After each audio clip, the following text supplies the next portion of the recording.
Экстренная посадка самолетов, аэропорты закрыты, весь транспорт остановлен, объявлена эвакуация. Ракеты напугали чуть не полстраны, но речь впервые не об Украине.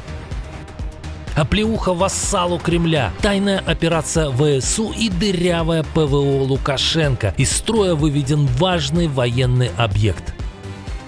Резкая эскалация, больницы переполнены, инициаторы конфликта ударили по ядерному объекту. Перемирие и прекращение огня. Киев и Москва договорились, но надолго ли? Все детали расскажем. Удивительное рядом. Многолетний соратник Путина оказался его тайным оппонентом. 2026 как 1937. Масштабная зачистка. Под репрессии попали даже кремлевские пропагандисты. Хождение в народ опять вышло боком. Губернатору высказали правду матку в лицо. Об этих и других событиях к утру субботы 28 февраля. Главное, о чем говорят и что скрывают. Нехта по фактам и без шума. На 5-й год полномасштабной агрессии спецоперация у Путина идет не совсем по плану. В России впервые массово объявили уже не дроновую, а ракетную опасность. Это коснулось сразу 13 регионов страны-агрессора, включая Татарстан, Башкортостан и другие. В связи с угрозой ракетных атак вводились не только ограничения в местных аэропортах, но даже приостанавливались услуги общественного транспорта и проводилась эвакуация из учебных заведений.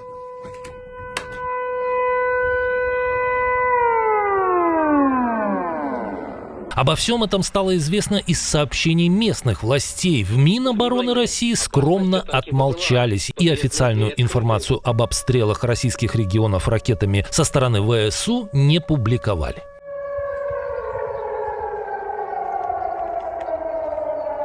Ранее Украина уже наносила удачные удары ракетами «Фламинго» по стратегическим объектам России, включая завод в Воткинске, производящий, хотя теперь, наверное, правильнее говорить, производивший ракеты для российской армии. Отдельную оплеуху Киев отвесил вассалу Кремля. Украина нанесла удар по военной инфраструктуре режима Лукашенко. Такой вывод можно сделать из заявления министра обороны страны Михаила Федорова. Нам удалось нейтрализовать МЭШ-сеть, которую использовали шахеды на севере. Это положительно сказалось на обороноспособности Киева и центральных областей Украины.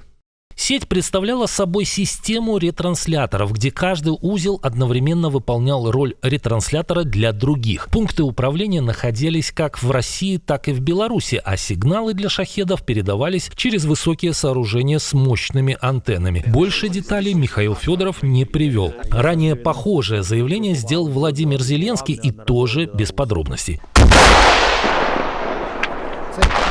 Возможно, секретная операция Украины по ликвидации этой инфраструктуры на территории Беларуси и стала триггером для целого ряда внезапных проверок, которые устраивал недавно Лукашенко своим вооруженным силам. Я просто хотел увидеть воочию, готовы вы воевать или нет. Но, судя по заявлениям из Киева, ПВО диктатора оказалось дырявым. Радости немного, давай так откровенно говорить. Тревожные подробности поступают о афгано-пакистанском конфликте. Талибан атаковал ядерный объект на территории соседей. Удар был нанесен по военной базе Кукул, связанной с пакистанской ядерной программой, сообщает Ариана Ньюс. В результате удара погибли или были ранены сотни людей. На кадрах с места происшествия видны разрушения и множество скорых, а также толпа людей. Подтверждений от официальных источников пока нет. Утверждается, что больницы в Пакистане переполнены ранеными, многие из которых находятся в тяжелом состоянии. Этот инцидент произошел на фоне обострения конфликта между Афганистаном и Пакистаном. Накануне обе стороны обменялись ударами. Афганистан, как сообщается, обстрелял приграничные территории Пакистана, затем Пакистан нанес авиаудары по стратегическим объектам в Афганистане, в том числе в столице страны Кабуле. На данный момент убито 274 чиновника и боевика режима Талибана. Еще 400 ранены. 73 поста вдоль Пакистано-афганской границы полностью уничтожены. Кроме того, 18 постов находятся в нашем распоряжении, они захвачены. Кроме того, по самым скромным оценкам уничтожено 115 танков сил афганского режима Талибана.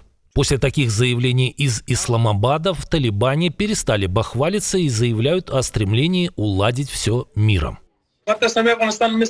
Исламский Эмират Афганистан стремится к мирному решению. Мы неоднократно проводили переговоры с пакистанской стороной, неоднократно встречались и обсуждали эти вопросы. К сожалению, Пакистан до сих пор не желает решать эти вопросы путем диалога и мирного подхода.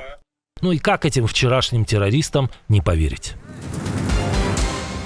Товарищ Путин, произошла чудовищная ошибка. В России стали хватать не только либералов и противников войны, но и пропагандистов. Задержан основатель известного прокремлевского телеграм-канала «Риадовка» Алексей Костылев. По информации российских СМИ, его задержали по обвинению в мошенничестве. Костылев подозревается в нецелевом использовании средств. Следствие ходатайствует о его аресте, и ему грозит до 10 лет тюрьмы. Костылев был основателем «Риадовки», которая поддерживала российскую агрессию в Украине. Канал приобрел 2 миллиона подписчиков в Телеграм и был передан под контроль ОНО «Диалог» еще в августе прошлого года после проверок прокуратуры и Следственного комитета, касающихся нецелевого расходования бюджетных средств. В холдинге «Риадовка» заявили, что не имеют отношения к делу и оказывают содействие следствию. В то же время, опасаясь за здоровье Костылева, в издании отмечают, что он нуждается в постоянной помощи из-за травм, полученных в аварии в октябре 2024 года. Губернатора опять послали подальше. Глава Белгородской области снова нарвался на неприятную реакцию электората. Вячеслав Гладков решил посетить жительницу Грайворона, которая жаловалась на регулярные атаки беспилотников. Ну, для меня лично лучше отсюда уехать, потому что мы с маленьким... А кто его здесь купит? Давайте я вам продам. Ранее губернатор пожаловался на то, что житель области отказался подвезти его на работу. Если честно, мне показалось, что есть какая-то внутренняя обида к власти. Тем временем около 60 тысяч жителей Белгорода снова остались без электроэнергии после очередной атаки со стороны обороняющейся Украины. И что-то подсказывает, что число недовольных властью с каждым таким блэкаутом в регионе будет только расти. Может, губернатору стоит просто позвонить своему начальнику в Кремль и попросить перестать бомбить соседей? Украина и Россия договорились о прекращении огня, об очень локальном, но крайне важном. Речь идет о районе Запорожской атомной электростанции. Об этом заявили в МАГАТЭ. В настоящее время действует еще одно локальное перемирие, достигнутое при посредничестве МАГАТЭ, которое позволит восстановить резервное электроснабжение Запорожской атомной электростанции напряжением 330 киловатт. Генеральный директор организации Рафаэль Гросси отметил, что в данный момент ведутся работы по разминированию территории, чтобы обеспечить безопасный доступ для ремонтных бригад.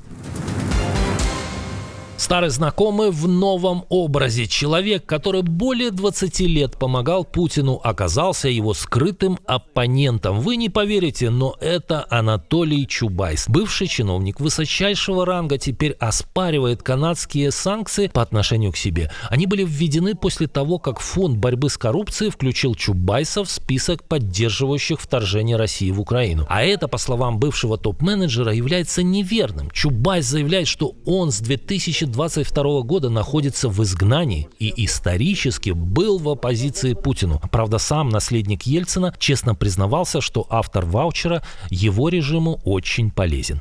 Когда кончится этот беспредел, сколько лет вы еще собираетесь Чубайса терпеть во власти? Ну и традиционный вопрос для огромного количества россиян. Когда его посадят наконец за решетку?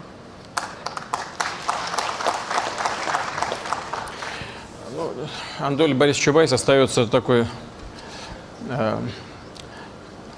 нужной очень для нас фигурой, на которую постоянно общественное мнение отвлекается, когда что-то не нравится. Кстати, кто-то помнит антипутинские или антивоенные заявления Чубайса? Напомните, пожалуйста, в комментариях. Кто мог бы возглавить страну после Владимира Владимировича Путина? Знаете, у меня меняется представление на этот счет. Я долгие годы считал, что самое главное это вот, собственно, ценности, идеологическая позиция от либералов до коммунистов. Потом понял для себя, что есть еще одно измерение, другое вообще. Это масштаб личности. Человек вообще соразмерен стране, тем более такой, как Россия. А вот настоящего, яркого оппонента этого режима не стало 11 лет тому. Почти у самых стен Кремля тогда был застрелен Борис Немцов. Человек, который открыто обвинял Путина в аннексии Крыма и предсказывал России санкции, диктатуру и полную изоляцию. В одном из последних выступлений харизматичный лидер ставил диагноз кремлевскому пациенту. Я долго думал, какие есть аргументы у Путина для того, чтобы так себя вести. Хоть какие-нибудь. Самый простой ответ такой. Он больной человек. Он очень психически больной человек. Институт сербского, Кащенко, врачи, санитары, уколы с утра до вечера. Вот что нужно. Кто направил дрон на авианосец НАТО? Сколько дней осталось до удара по Ирану? О какой опасности в России предупредило соотечественников китайское консульство? Об этом мы рассказывали в прошлом выпуске. Посмотрите, если не видели. Приглашаю на вечерний выпуск.